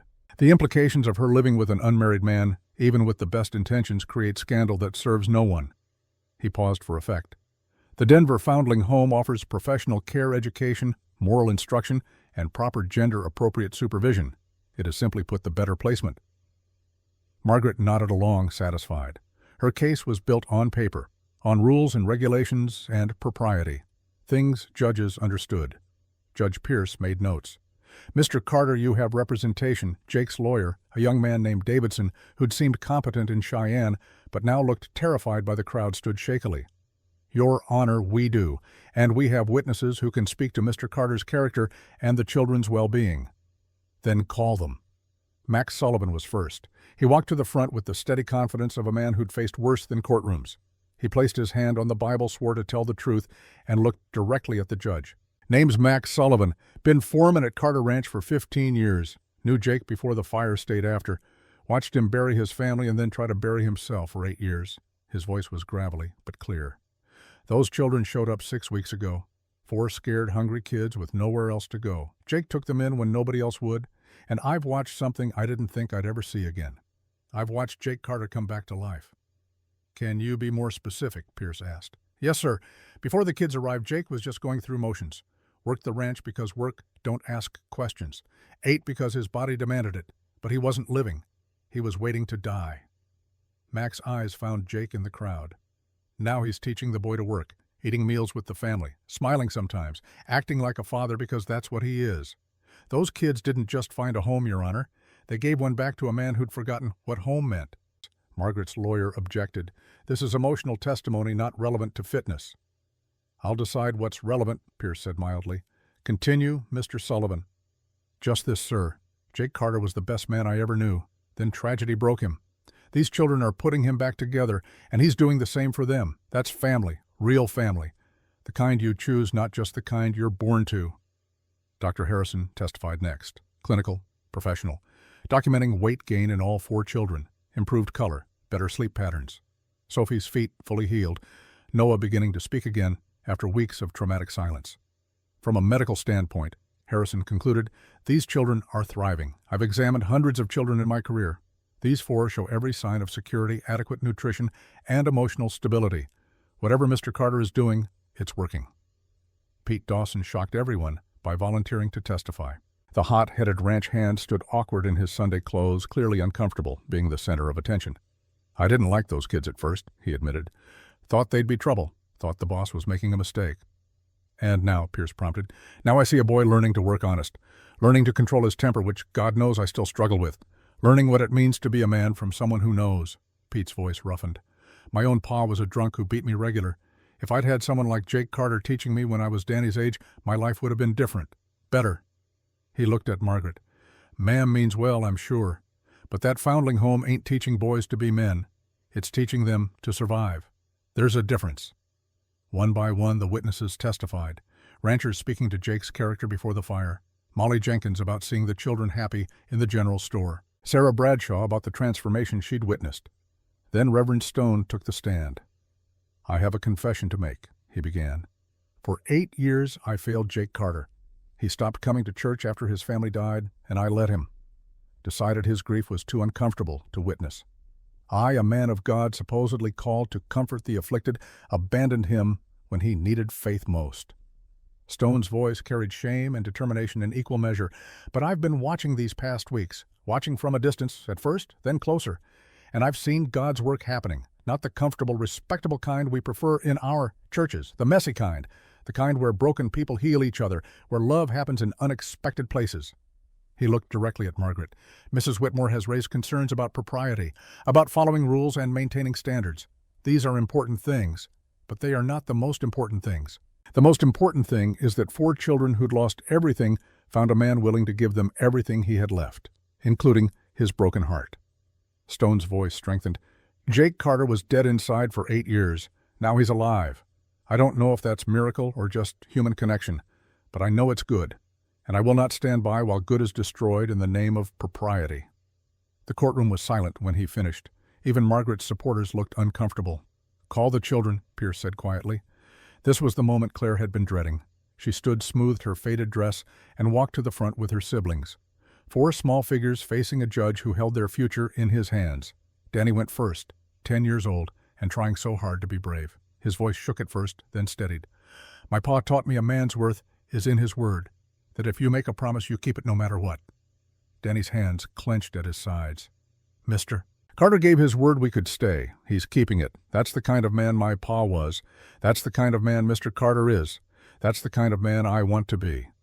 He looked at the judge. Sir, in that orphanage, they'll try to make me something different. Something respectable, maybe, but not like my pa. Mr. Carter knew my pa. He's teaching me the same things. Honor, work, controlling my temper. If you send me away, I'll lose that. I'll lose the last connection to the man my father was. Sophie was next. 7 years old and small for her age, she had to stand on a box to see over the witness rail. Mr. Carter's family is in heaven with my mama and papa, she said in her clear, sweet voice. I bring them flowers every morning so they won't be lonely. Mr. Carter doesn't mind. He said his little girl Anna used to pick flowers too. Her eyes filled with tears, but she kept going. He's sad a lot like me. But when we're together, the sad gets smaller. That's what family does, right? Makes the sad smaller. Margaret's lawyer had no questions for her. What could you say to that? Claire went last. She'd been strong for so long, holding her siblings together through sheer force of will. Now she stood before a courtroom full of strangers and let herself be vulnerable. Your Honor, after our parents died, we knocked on 17 doors. 17. Everyone closed in our faces. People had reasons. Too many mouths to feed, not enough room. We weren't their problem. Her voice was steady, but tears tracked down her cheeks. Mr. Carter didn't have to open his door. He had every reason to say no, but he didn't. He gave us a chance to prove ourselves, and then he did something nobody else did. He didn't just give us shelter, he gave us respect. She turned to look at Jake. He treats me like I'm capable, not just charity. He teaches Danny like he's worth the effort. He lets Sophie grieve without telling her to be strong. He holds Noah when he's scared. He sees us, really sees us, not as problems to solve or obligations to meet, as people worth knowing. Claire's voice broke. That orphanage will separate us. Put me in one building, my brother's in another. I promised my mama I'd keep us together. Mr. Carter is helping me keep that promise. Please don't make me break it. The courtroom was silent except for the sound of grown men clearing their throats and women dabbing at their eyes. Then Noah did something nobody expected. The 4-year-old climbed down from his chair, walked straight to Jake, sitting in the front row, and climbed into his lap. Settled there like it was the most natural thing in the world. Then, in a voice barely above a whisper, clear enough for everyone to hear, he said one word, Papa. The courtroom erupted. Half the crowd fighting back tears, the other half already crying openly. Even Judge Pierce removed his spectacles to wipe his eyes. Margaret stood quickly. Your Honor, the child has been coached. Sit down, Mrs. Whitmore. Pierce's voice carried steel. Nobody coached that. He looked at Jake holding Noah, looked at the other 3 children gravitating toward them, looked at the crowd of townspeople who'd come to bear witness. I need to disclose something, Pierce said slowly. I knew Rebecca Carter. 12 years ago, she was my daughter's schoolteacher in Cheyenne. Finest educator I ever met. Kind, patient, the type of woman who saw potential in everyone. He paused. She once told me, the measure of a man is what he does when no one's watching. Mr. Carter, what you've done with these children, while the whole town was watching you with skepticism that speaks volumes. Margaret tried one more time. Your Honor, his past trauma makes him unstable. Pierce cut her off. Mrs. Whitmore, I've heard medical testimony that contradicts that claim. I've heard witness after witness speak to these children's well-being. I've seen with my own eyes the bond between them. His voice hardened. And I've noticed that every objection you've raised is about propriety and reputation. Not once have you addressed whether the children are actually better off in institutional care. He gathered his papers. Furthermore, I've received a letter from your own husband, distancing himself from your actions in this matter. Seems Mr. Whitmore disagrees with your crusade. Margaret went pale. That letter was news to her. Public humiliation delivered from the bench. Pierce banged his gavel once. I hereby grant Jacob Carter temporary guardianship of Claire Daniels Sophie and Noah Hayes pending permanent adoption proceedings to be completed within 90 days. Mr. Carter, you'll file proper paperwork, undergo home inspections, and appear for final adoption hearing in December. The gavel came down again. Mrs. Whitmore, if you file any further complaints regarding this family without substantial evidence of actual harm, I will hold you in contempt of court and fine you accordingly. This hearing is adjourned. The courtroom exploded in applause, people standing, cheering, crying. Jake sat frozen, with Noah still in his lap, unable to process what had just happened. They'd won. Claire threw herself at Jake, nearly knocking Noah aside. Danny grabbed them both. Sophie joined the pile. 5 people tangled together in the front of a courtroom, crying and laughing and holding on like they'd never let go. Max stood to the side, wiping his eyes with a handkerchief, grinning like a fool. Margaret gathered her things in rigid silence. Her supporters filed out quickly, avoiding eye contact with anyone. She'd lost more than a court case. She'd lost her absolute authority over the town's moral compass, lost it publicly, decisively, and couldn't get it back. As she passed Jake, she stopped. For a moment he thought she might say something, apologize, admit defeat gracefully. Instead, she just looked at the 5 of them tangled together, and something ugly flickered in her eyes. Then she was gone. Outside, the celebration continued on the courthouse steps. Ranchers shaking Jake's hand, women hugging Claire, children gathering around Sophie and Danny, suddenly interested in befriending the kids who'd caused such a stir. Red Skywalker approached Jake separately, placed a weathered hand on his shoulder, and spoke in Arapaho. Words that meant roughly, the warrior who finds new heart is twice blessed. Jake just nodded, too overwhelmed for language. They rode back to the ranch in the golden light of afternoon, the wagon full of children who were legally, officially, his responsibility now. Not forever yet. 90 days of inspections and paperwork stood between them and permanent adoption. But it was a start, a real start. That evening, Claire made a special dinner. Used Rebecca's best recipes, set the table with care, even found candles to light. The ranch hands joined them, and for the first time in 8 years, the Carter house felt like a home again. After the meal, when the children were settling down for bed, Claire found Jake on the porch, just stood beside him, looking at the stars. Thank you, she said quietly. For what? For fighting for us. She struggled to find words. For being willing to heal. I know it hurts. I know remembering makes it worse sometimes, but you're doing it anyway. Jake was quiet for a long moment. You gave me a reason, he finally said. All 4 of you gave me something worth fighting for. They stood in comfortable silence until Noah appeared in the doorway, blanket trailing behind him, looking for Jake. Can't sleep, little man. Noah shook his head, climbed into Jake's arms, and settled there with the absolute trust of a child who knew he was safe. Claire smiled. Good night, Mr. Jake. Good night, Claire. She went inside, leaving Jake alone with Noah under the Wyoming stars. The boy's breathing soon evened into sleep.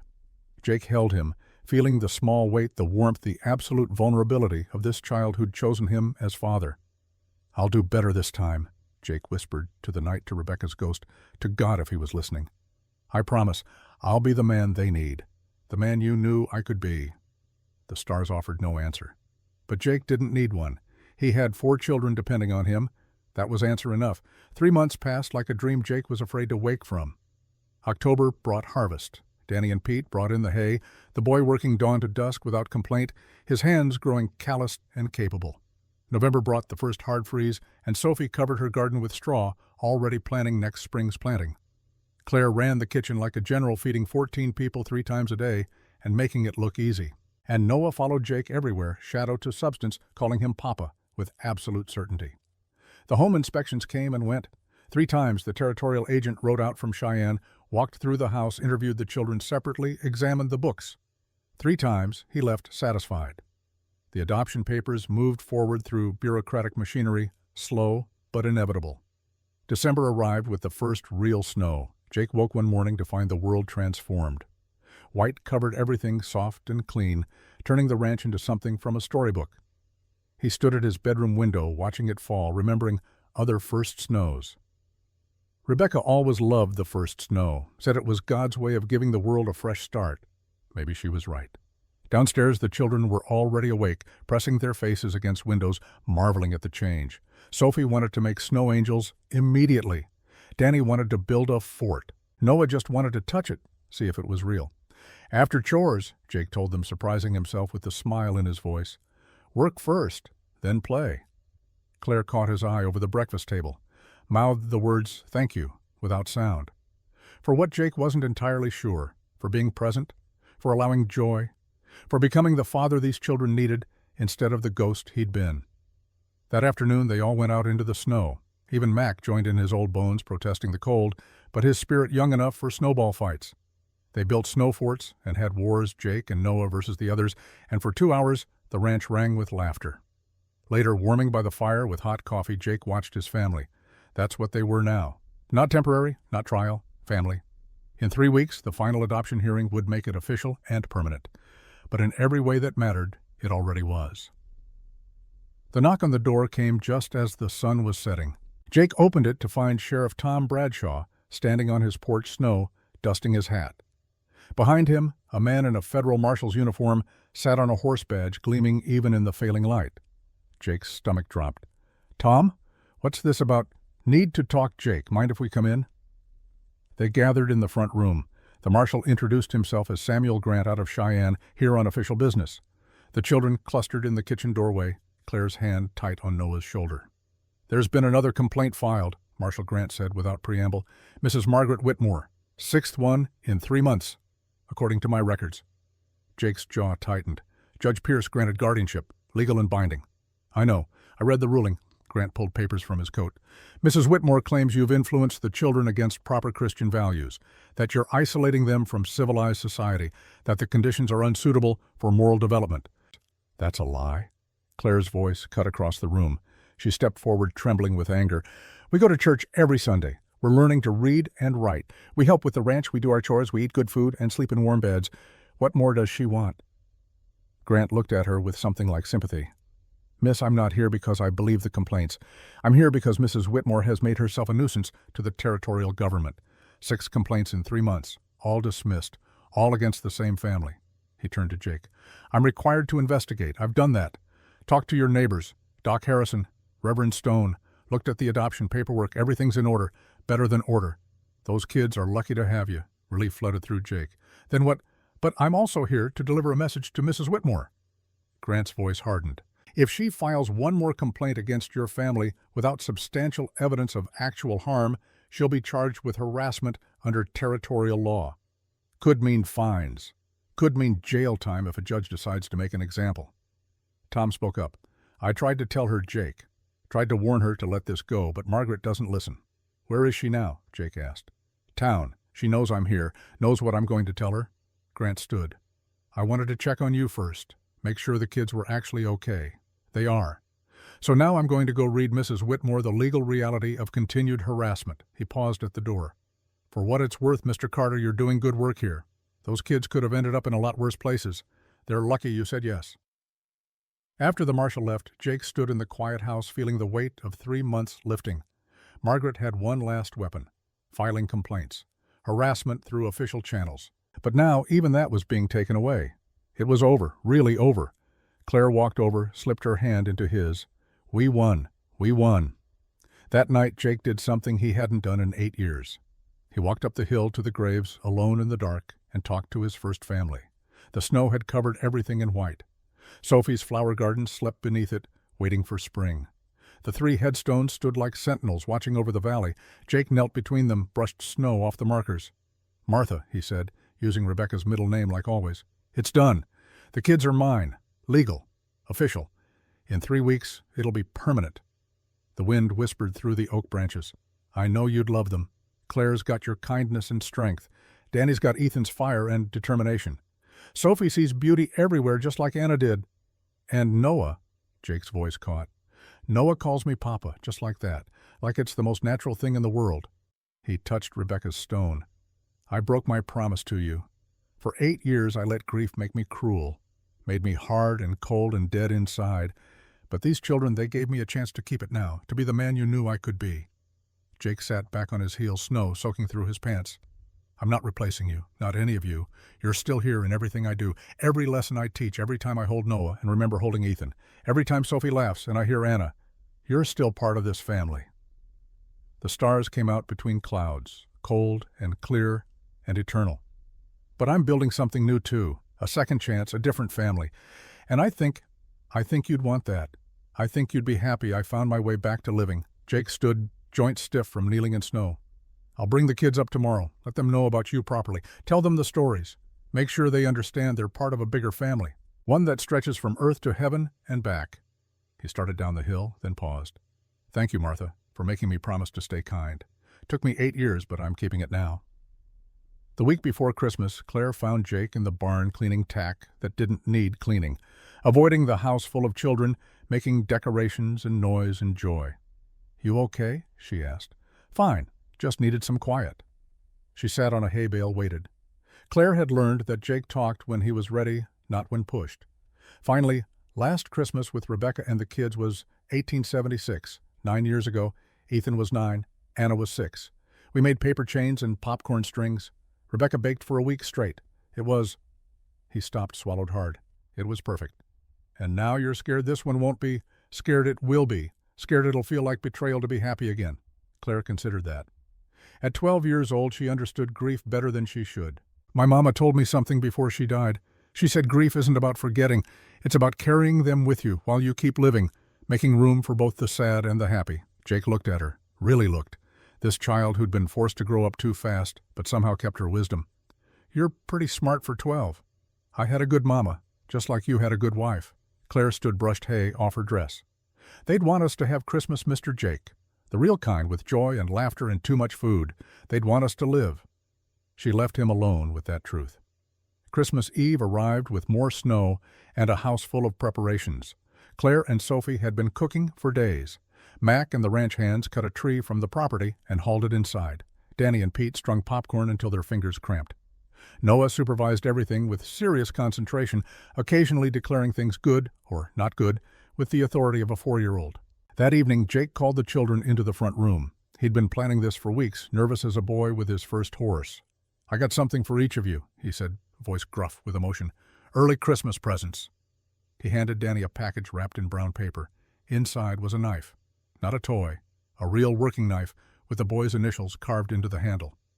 "Every man needs a good knife," Jake said. "Your pa would have given you one around this age. Figure it's my job now." Danny's eyes went wide. He tested the blade with his thumb, careful and respectful. "Thank you, Mr. Jake. I'll take good care of it. I know you will." Sophie got seeds. 6 packets of flower varieties that didn't grow wild in Wyoming. "For your garden," Jake explained. "Come spring you can plant something special, something beautiful." She hugged the packets to her chest like treasure. Noah received a carved wooden horse made by Jake's own hands over long winter evenings. The boy's face lit up. "Horse like Dancer." "That's right, like Dancer. When you're bigger, I'll teach you to ride the real one." "Promise." "Promise." Then Jake turned to Claire. His hands shook slightly as he pulled out a small wooden box. "This was Rebecca's," he said quietly. "Her wedding ring. She wore it every day until—" He couldn't finish that sentence. "It's not for you to wear. You're too young for that. But I want you to have it. To remember that you're as much my daughter as Anna was. That you belong to this family completely." Claire opened the box with trembling hands. The ring was simple gold, worn smooth by years of wear. Inside the band an inscription, "Forever J." She looked up at Jake with tears streaming down her face. "I can't take this. It's too precious." "That's exactly why I'm giving it to you. You're precious too. All of you are." Jake's voice broke.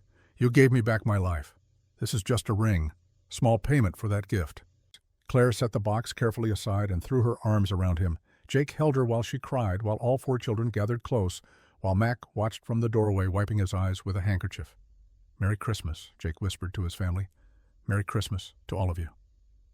They spent Christmas Day like families do. Too much food, too many sweets, laughter and stories, and the kind of joy that comes from choosing each other deliberately. Mac stayed for dinner. Pete and 2 other hands joined them. The table overflowed with people and noise and life. After the meal, Claire found Jake on the porch again, his usual refuge when emotion got too big. "You know what Mama used to say?" she asked, settling beside him. "She said the best families aren't always born. Sometimes they're built, person by person, choice by choice." Jake nodded, unable to speak. "We built this, Mr. Jake. You and us. We built a family out of broken pieces, and it's just as real as any other." She was right. Jake knew that now. This family, forged in loss and sealed with choice, was real, was his, was worth every moment of pain it took to get here.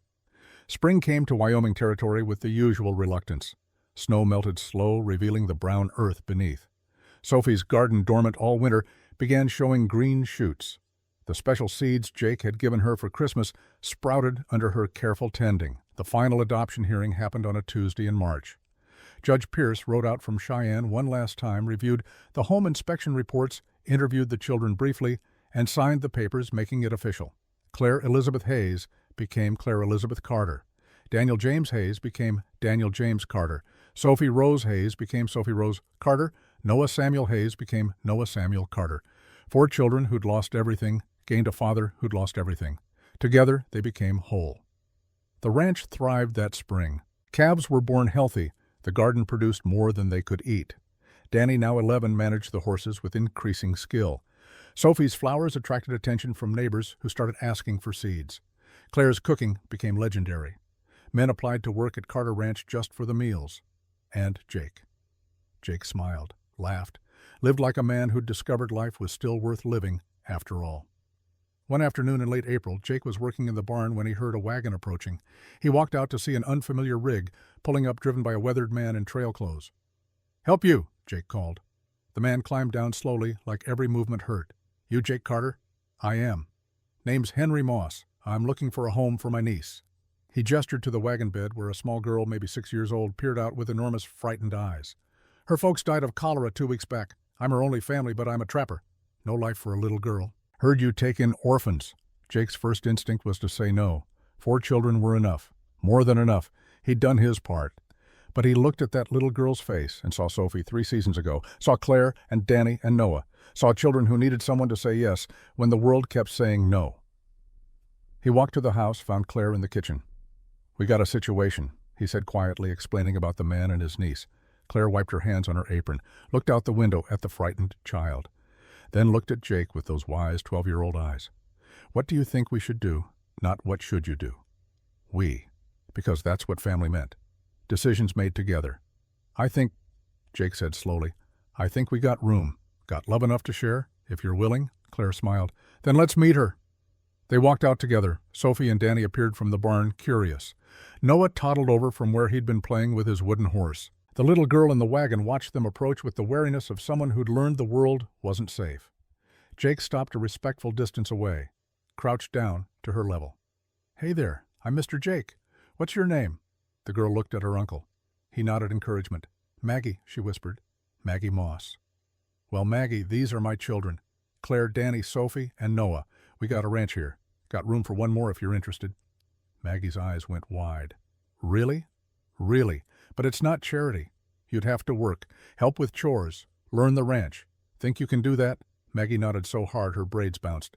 "Then welcome home, Maggie." Her Uncle Henry looked like someone had lifted a mountain off his shoulders. "I can pay for her keep. I got some money saved."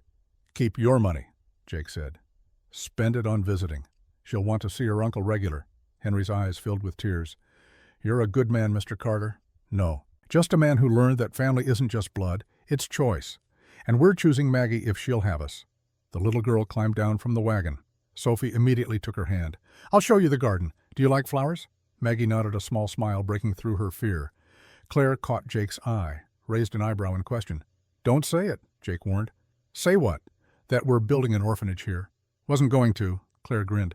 Was going to say we're building a legacy. There's a difference. She was right. This wasn't about collecting strays. This was about making room for healing, about understanding that broken people could fix each other if they were willing to try, about choosing love over fear every single time. That evening, with 5 children gathered around the dinner table and Mac shaking his head in amused disbelief, Jake looked at his family and felt something he hadn't felt in 9 years. Complete. Not the same as before. Rebecca and Ethan and Anna would always be part of him, woven into everything he was. But this new family built from loss and choice and stubborn refusal to give up this was complete in its own way. After the children were in bed, Jake walked up the hill one more time. The graves stood peaceful under the spring stars. Sophie's flowers were blooming around them, bright spots of color against the dark earth. "Got 5 now," Jake told Rebecca Stone. 5 kids depending on me. Maggie makes 5. I know that's crazy. I know it's probably too many, but I look at these children and I remember why I'm alive, what I'm fighting for." The wind rustled through new leaves on the oak tree. "A man's legacy isn't in what he loses," Jake said, the words forming as he spoke them. "It's in what he rebuilds, what he creates from the ashes. You and the kids, you'll always be my first family, my first love. But you're not my only legacy anymore." He touched Anna's stone gently. "These new kids, they're my legacy too. Every child I say yes to, every heart I help heal, every lesson I teach about honor and kindness and not giving up even when it hurts. That's how I honor you, by living the life you wanted for me, by being the man you knew I could be." Jake stood, brushed dirt from his knees. "Thank you for making me promise to stay kind. Took me a long time, but I kept it, and I'll keep keeping it every day, for as long as I have breath." He walked back down the hill toward the house. Lights glowed in the windows. Through the glass he could see Claire reading to the younger children, could hear Danny's laugh, could feel the pull of home. Tomorrow would bring new challenges. 5 children meant 5 times the work, 5 times the worry, 5 times the chance something could go wrong. But it also meant 5 times the love, 5 times the laughter, 5 times the moments that made life worth living. Jake Carter had spent 8 years dead. Now he was alive, really alive, building a family from broken pieces and making it whole through sheer force of choice. That was legacy enough for any man. He opened the door and stepped into the warmth. Noah looked up from Claire's lap and grinned. "Papa home." "Yeah, buddy, Papa's home." And this time home meant something, meant everything. The stars wheeled overhead. The ranch settled into night. And in a house that had been silent for too long, children's voices filled the rooms with life and hope and the messy, beautiful reality of family. Not perfect, never perfect, but real, and chosen, and worth every moment it took to build. That was enough. That was more than enough. That was everything.